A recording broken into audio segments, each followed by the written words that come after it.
Welcome to the inaugural episode of the Zamboni. I will be doing this every Monday or so, just going over the most important moments of the NFL season every Sunday. Now, I have to admit firstly that I am a Dolphins fan, and that is the first game I will cover every week, no matter what. Loss or win, unless it's so egregious that I physically can't talk about it. This week, it was terrible, but I'll still talk about it because I haven't lost hope yet. A lot of Dolphins fans I see have lost hope. And allow me to explain that even though it was bad and Cam Newton ran all over the fucking Dolphins, and it was bad, 15 carries, 75 yards, 2 touchdowns, just Cam Newton alone. I mean, you can't have that happen. You can't have a quarterback continuously running the same fucking play over and over again and the Patriots just bullying you off of the line of scrimmage. But I feel like that I would attribute to coaching and the lack there of OTAs. The Dolphins didn't have a chance to get their feet wet. And I feel like now that their feet is a little bit wet and they've played a team like New England, who may have been severely underrated, I feel like it's not all doom and gloom. Really bad offensive performance from Fitzpatrick. I mean, what are you going to do? I don't know if Tua would have done any better. I wouldn't have thrown him out there, and I'm not ready to throw him out there yet. So I agree with starting Fitzpatrick in Week 2 against Buffalo. That's going to be another tough game. You don't want to throw Tua out there right out of the gate after no OTAs and no preseason into Buffalo's defense. You don't want to do that. It's just going to be a tough time, and if Tua struggles and everyone starts doubting him, it's going to fuck with his confidence, and you don't want that. You don't want to do that early, no fans. There's too much going on in the world right now to put Tua in. It's too much of a risk for someone that has such high expectations, best jersey sales in the league, so much riding on Tua, that I feel like you don't want to put him in a situation where he's starting for a team that really isn't ready yet. And I feel like more along mid-season, you'd want to put Tua in. Now, Fitzpatrick fucking sucks again. How are you going to avoid putting Tua into the game? There's going to be too much calling for his name. Everyone's going to want to see Tua play. Everyone wants to see him play. I want to see him play. I would immediately become excited if I see him step on the field. Like, here it is. This is the guy. But I just feel like it's not time yet. You got to give him time. And I'd stick with Fitzpatrick for next week at the very least. And hopefully Miami plays a little bit better. And hopefully with them playing a little bit better, they get into the swing of things and we don't have to put Tua in until either late in the year or not at all this season. Hopefully at some point this season, because I don't think they're a playoff team, and I don't think they're going to beat the Bills. I don't think they're going to find a way to really win the games that they're supposed to lose more than maybe 1 or 2 times this year. If they could pull it off 2 times this year where they win games where they're supposed to lose, I'd be happy. That would put them at around 7-9. They play a really brutal fucking schedule, man. So if they go 8-8-ish, I mean, I'll take it. As long as I feel like 6-10 and lower, I feel like is an unsuccessful season. 7-9 and up, depending on how it happens, would be a successful season. But we'll see what happens. That's how I feel about the Dolphins right now, standing after Week 1.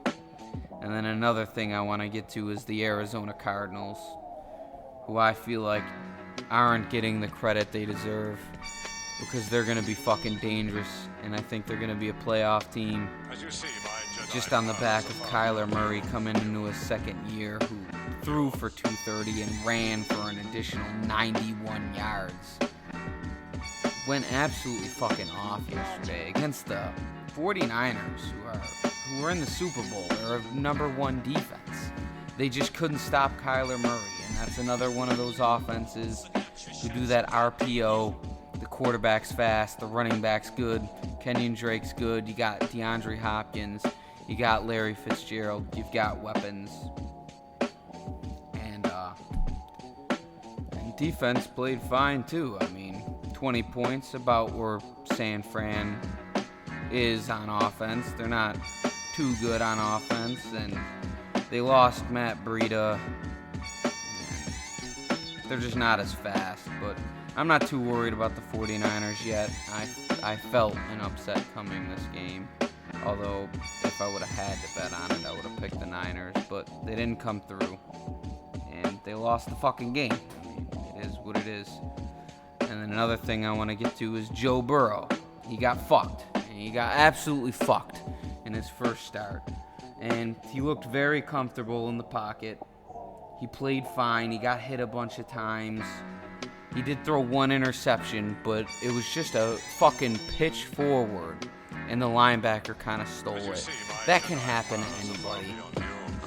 So I don't really put that on Joe Burrow. He could have made a better decision or took the sack, threw it away, but it happened really fast, and that could have happened to literally any quarterback in the league. And I'm not just going to attribute that to Joe Burrow. Yeah, the Chargers look like shit. And the Bengals just have a shitty team. I mean, see the look on that fucking kid's face when they attempted the field goal at the end of the game, and he fucking missed it. His leg went noodle, and he fucking missed it. I couldn't fucking believe it.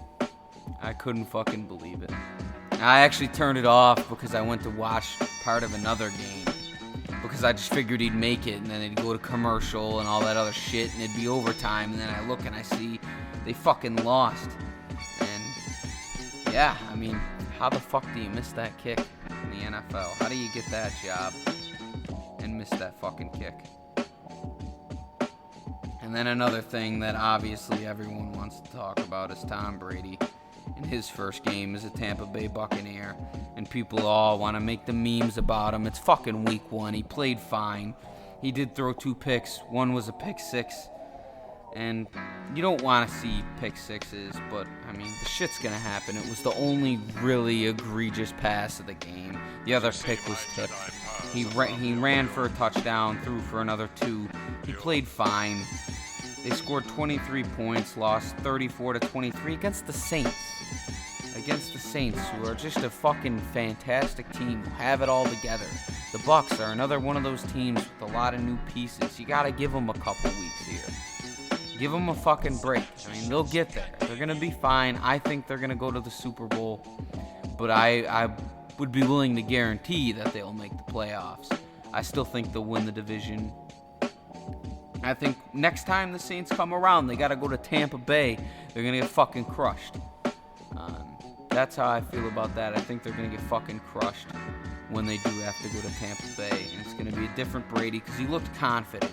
Especially in the beginning of the game. He looked confident, he looked in control, and he looked ready to lead the team on the right direction. But it just didn't fall through. The Saints started moving the ball really quickly and scoring touchdowns, and the Bucs just couldn't keep up.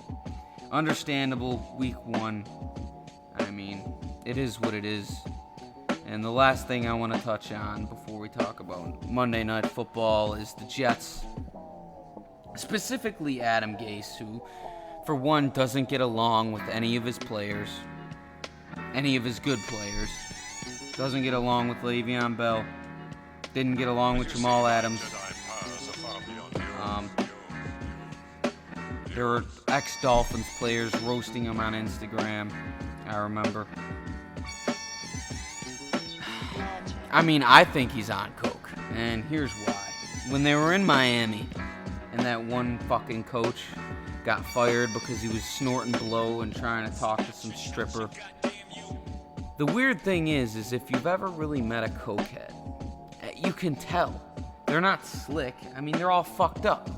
And they're fucked up in a lot of ways. They're loud. They're kind of obnoxious. And you can just kind of tell when something's up, you know?